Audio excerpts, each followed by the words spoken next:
Hello, friends. This is our upper room reading for Friday, January the 15th. The title of is The Way Out. And for our daily Bible reading for today is found in John 8:12 through 14. But our focal verse for this lesson is found in Isaiah 42nd chapter, verse 16. I will lead the blind by ways they have not known. Along unfamiliar paths I will guide them.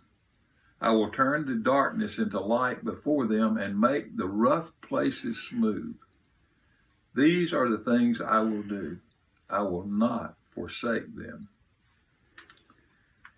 So for today's devotional, we have sent in to us from Michelle Scarborough. And Michelle is from our neighboring state over in Georgia. When I was a young girl growing up in rural northeast Georgia, we would visit my grandmother every other year for Christmas in Rhode Island. Though I was excited to see my grandmother, I always dreaded one part of the trip, driving through the Lincoln Tunnel. The tunnel was long and dark. As soon as we entered, I would close my eyes, only peeking every so often to check our progress. When I told my father that it bothered me to be in the tunnel because it was so scary, he said, "Do you want to see your grandmother?" "Of course," I said. "Well then," he would say, "we have to go through the tunnel to get to your grandmother's house." After that, I would always watch for the light at the end of the tunnel because I knew it would lead to my grandmother.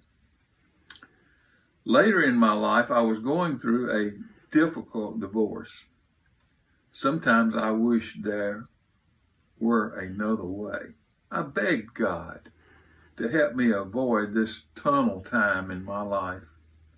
But just as my loving Father had reminded me, the only way out is through it.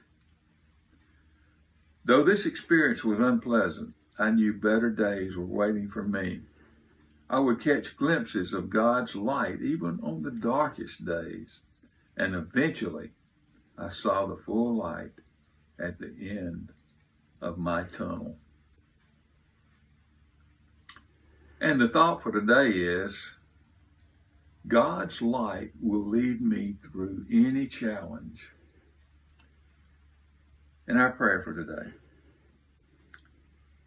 Dear God, help us stay focused on you and your light during the dark, scary experiences of life.